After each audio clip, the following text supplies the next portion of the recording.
Fellow to those listening, this is an orator here with the freest of speech. And this time, I'm going to talk about voter suppression. Now, if you do a basic, simple Google search, you will see whether you're talking about Bing.com, Washington Tribune, New York Times, CNN, MSNBC, Business Insider Vogue, New York Post, The Hill. All of these things are talking about Donald Trump and trying to engage in voter suppression, right? Now, before I continue, I want to go back to 2015 and something that Carl Rove said on a national television show that has kept going ever since. Could Donald Trump win a general election? My view is no, but we'll see.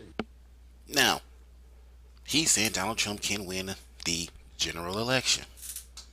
Well, that narrative has been going on for almost an entire year.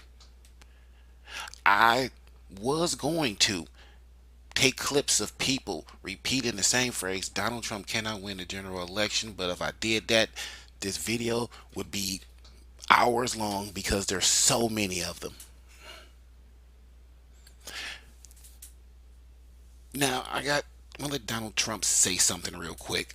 The election is being rigged by corrupt media pushing false allegations and outright lies in an effort to elect Hillary Clinton. When Mr. Trump sits there and talks about how the media has been totally focused on getting Hillary Clinton elected, they have been. They have called this man everything but his name.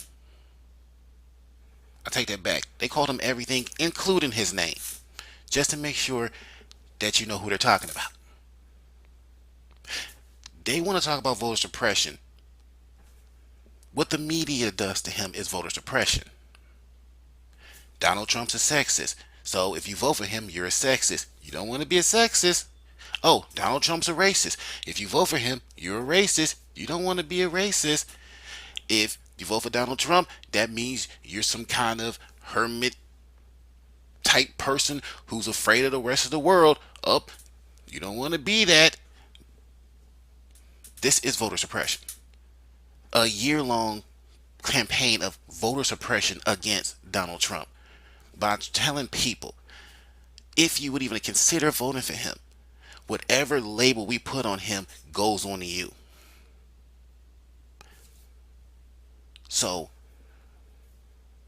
if you're listening to this and you hear anyone say, or just talk to someone talking about Donald Trump engaging in voter suppression, just think to yourself that these people are either ignorant of the reality that's been going on or they choose to ignore it. You don't have to worry about the TV pundits. They're only doing it because it's popular. Because let's be serious here. If anybody got on any television news show and specifically said that, we are actually engaging in voter suppression because we keep telling people that not only can the man not win, but whatever negative label that he has goes to them.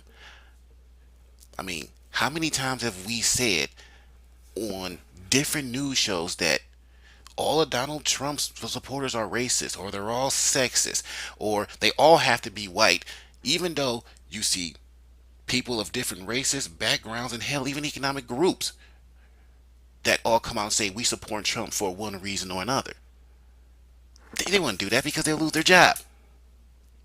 And they most definitely won't do that because don't want no media outlet wants thousands of letters or emails being sent to them. They don't want people outside their buildings boycotting and protesting against them, calling them all these bad names. Now, maybe it's just me, but when I was growing up, I was always told that sticks and stones would break your bones, but names would never hurt you. I don't know where that went. It seemed to have disappeared because nowadays it seems that if you just call somebody the right name, throw that right label on top of them, they will then bow their head and kowtow to you. We've turned words into super weapons that can destroy people's free will.